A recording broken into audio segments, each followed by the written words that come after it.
Right guys, welcome back to the channel. It's well and truly moving into winter. Sorry Al, but your 420, I keep calling it a 320, is staying outside, this is staying in. So it's an awful day. We're going to go out, have a little drive, and then see what my thoughts are on the 2 litre turbo petrol. Let's go.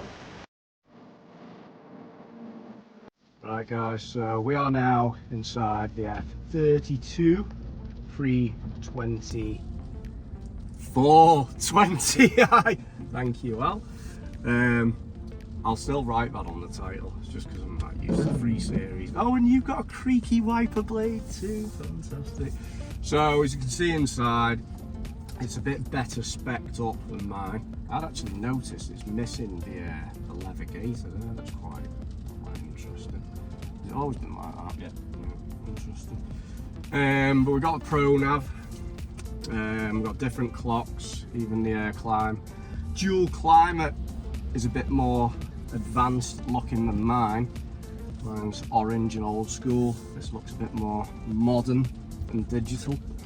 Got the piano black trim. We've got the Harman Kardon. Obviously the pro nav looks a lot better. And the same Dakota leather, but we have got the little stitching embroidery and even some loose stitching on the door card. So it is quite a nice place to be. Still the M Sport steering wheel with the paddles, ZF8 box. So it's a 2 litre twin power turbo, the same as our 30Ds. If I can remember rightly, it's pushing out about 181 bhp. It's basically about 147, 149 mile an hour car, and its 0 to 62 time is just over 7 seconds, but its 0 to 60 time, depending where you read, states about 6.9. 6.9. Didn't know anything. Yeah, and when you look as well at the combined fuel economy, most places are saying that it is capable of doing about 49 miles to the gallon, which is not bad for a 2 litre petrol. Never considered getting it mapped? No. You're not a bomb around type of person, you don't do massive mileage, do you? So, first glance though, feels the same as the F30. But I don't know, it feels like the bonnet's longer for some weird reason. Yeah, it's quite a nice place to be. It does feel a bit more refined than mine. Obviously the clocks as well. I take it you've probably got all the adaptive xenon headlights as well, haven't you? The fancy light coloured ones like that. They just turn on and light the road, basically, don't What I've been to. stick them on because it's a bit dark. I don't know what driving over in here. Oh, do you drive in comfort all the time? Yeah. Sports a bit. Just always weird. Yeah. I drive in Eco Pro everywhere. But it gets off the line quick in Eco Pro. That's why I like it. Gets the power down. Well, let's see what it's like in Eco Pro.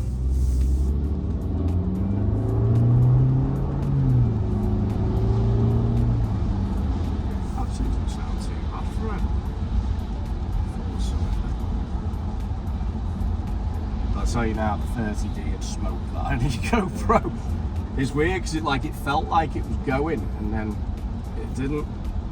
But can't forget that there is no replacement for displacement, is there? 2 litre to 3 litre. I'm not sure because the 3 litre now, where it used to be a 3 litre straight 6 in the older 3 series, it's now a 4-cylinder. It's just basically a tuned up version of this, isn't it? It's become a spec, hasn't it? Yeah, so lots of people, these are massive in America, the 4-cylinders, loads of people tune them. Get decent power out of them as well, but I'm still a fan of the big straight 6, mate. They suffer from cold breaks. confused it a little bit. Yeah. When you first go out in the morning, you have to remember. And big calipers. Press them twice, yeah. Have you ever had to haul up properly with these? Not normal driving. These should be miles better than what's on our 30Ds. And the price as well is miles more expensive to replace discs. Now we'll see what it's like in comfort mode.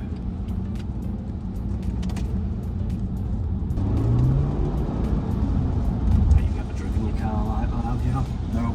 Have you never actually, from a standing start, given it one? No. Haven't you? Seriously?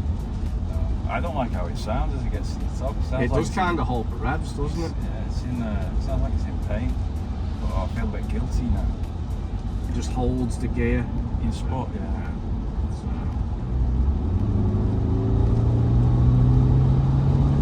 I'll change that on the paddles because it's just kind of lingering. They just sound funny, don't they? Yeah. They sound funny. Nice beads on the bonnet there. The auto glim. Lovely jubbly. It feels... It's sponsored. Sponsored by Auto Glim.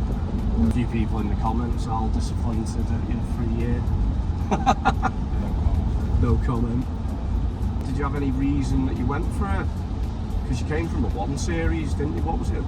That was a 120D coupe. I remember that, the black one. Yeah, good car. It was.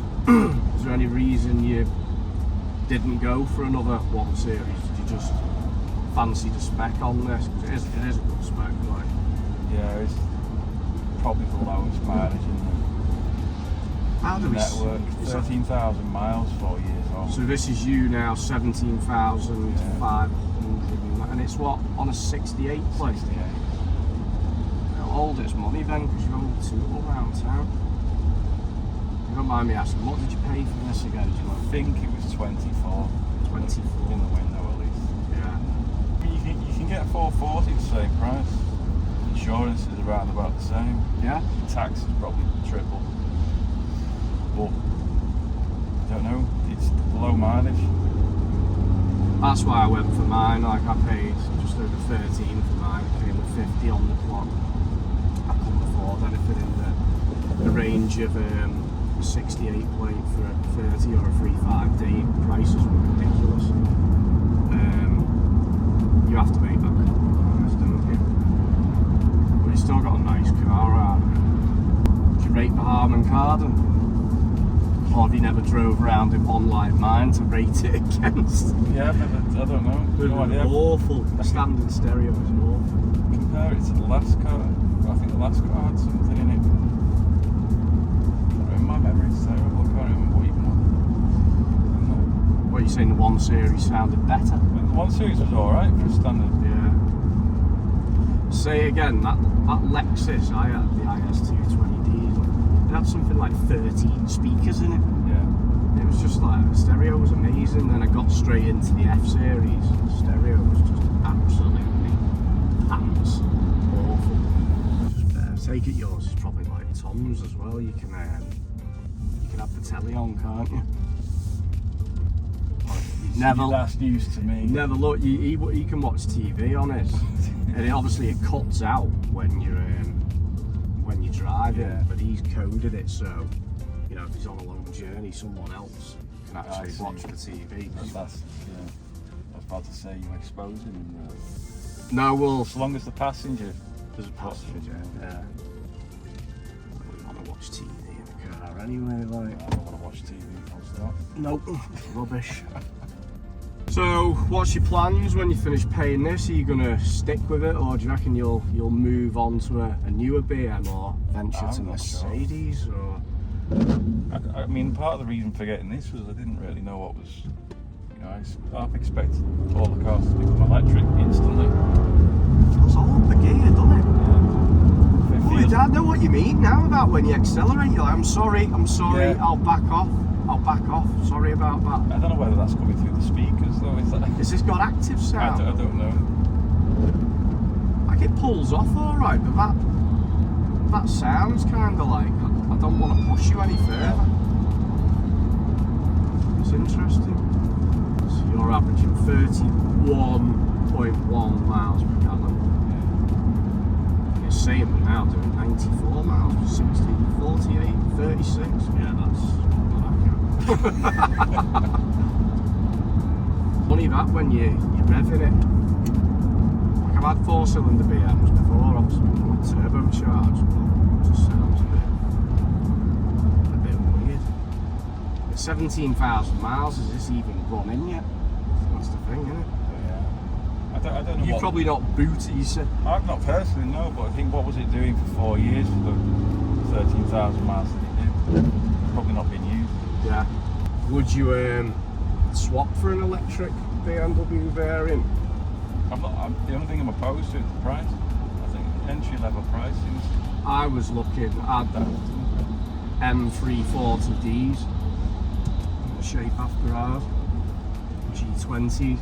I thought I'd have one of them. They're powered by the same straight 6 3.5 style diesel engine, but they have like a mild hybrid electric motor.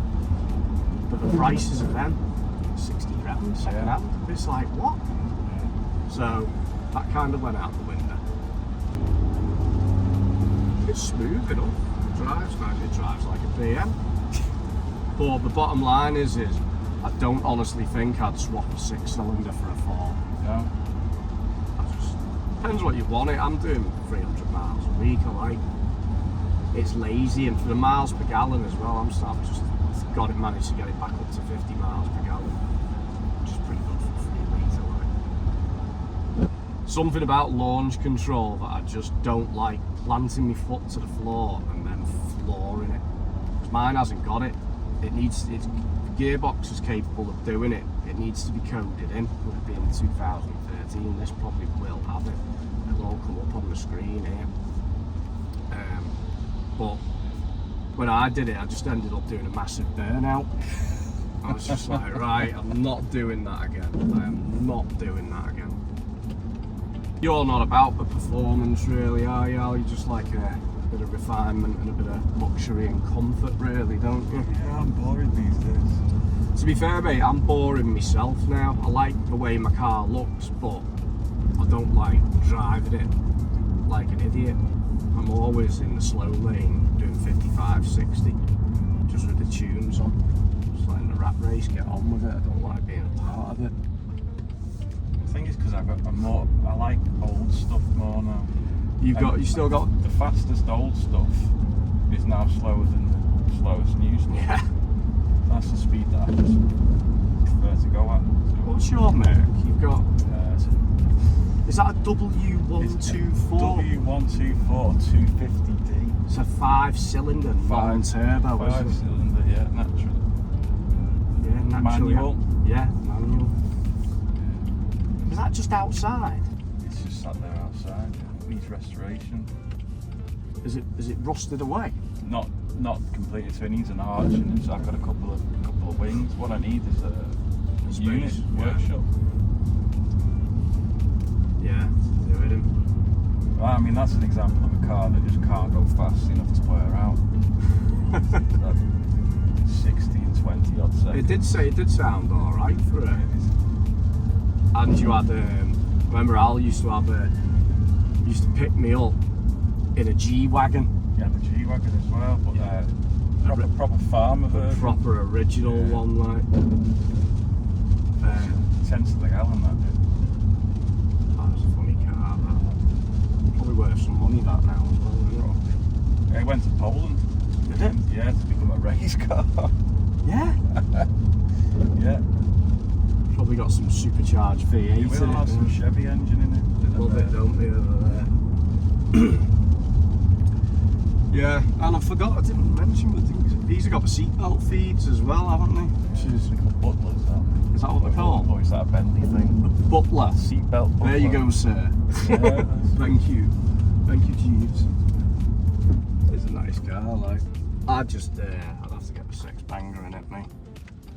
I've been six. This is the 40. 440, isn't it? Straight 6. Yeah. I was looking at them the other day, and the prices are crazy. but the price for an M140 with like decent mileage, around 40 to say 60,000 miles, prices are tempting.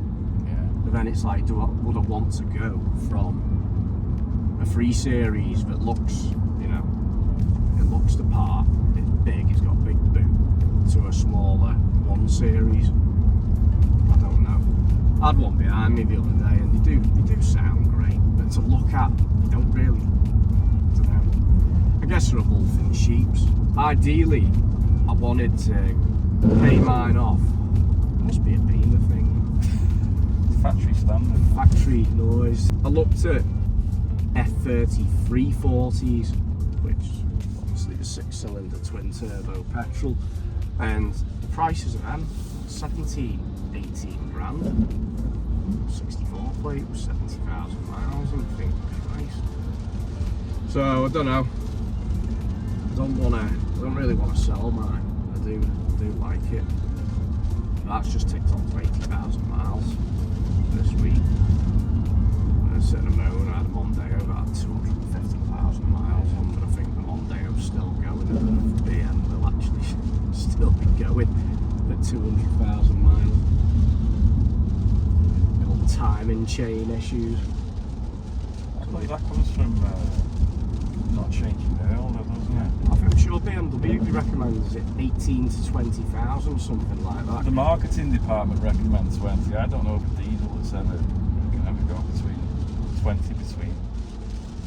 I've done mine. Unless they change the laws of physics, but I don't know. So somebody's going to correct me. Well, I've no doubt.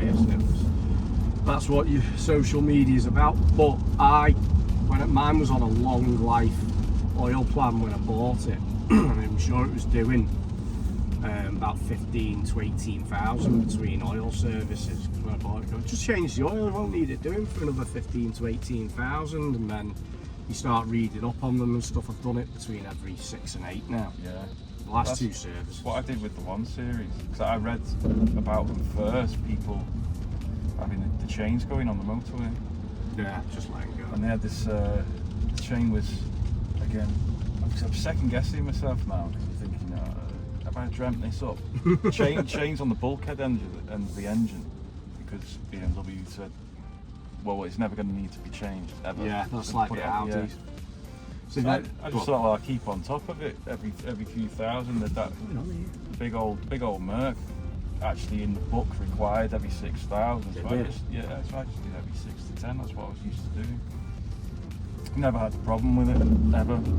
But the only reason I got rid of the car was the rot. Yeah. Got into the subframe. So the engine outlived the car. Yeah, so I still have people messaging me about oil service intervals, and I always just say 6 to 8, ignore what BMW or whoever says, just do it once a year religiously. The same with that S4 timing chains, started rattling at 60,000 miles, you do a bit of reading into it. Yeah, Audi have put that setup at the chains at the back of the engine, so it's an engine out job. Yeah. And you're thinking, it's not going to be cheap to lift the V8 out, really. No, it reminds me of those seal for like gearboxes. Yeah. 4 years later they have to drill. Yeah. Drill the box. Ridiculous. So yeah, no, quite a nice little drive. I like it. I reckon if you get an induction kit on it, remember get a K&M 57i on it, and it'll get rid of that noise. It'll be screaming. Little wastegate turbo noise as well. I'm really happy that you've got the same wiper problem as me. Last car did. Yeah. Really happy about this. What, the 1 Series on it too? Absolutely. Yeah, I'm made up. It's really irritating me. Like, I'm like, well, it's got Bosch wiper blades on it. Why is it bloody making that noise?